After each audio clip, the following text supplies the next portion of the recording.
Akhirnya kita bisa terima insentif setelah sekian lama. Kita akhirnya bisa terima insentif. Kenapa saya bilang begitu?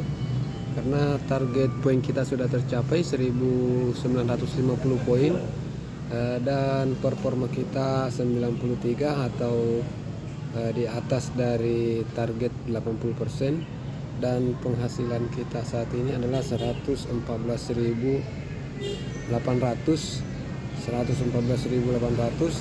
Jadi kalau akan dicukupkan menjadi 120, berarti penghasilan kita berarti yang kita dapat dari Gojek itu adalah hari ini kita dapat 5.200. Ya betul, 5.200. Jadi hari ini kita berhasil mendapatkan bonus dari Gojek sebesar 5.200.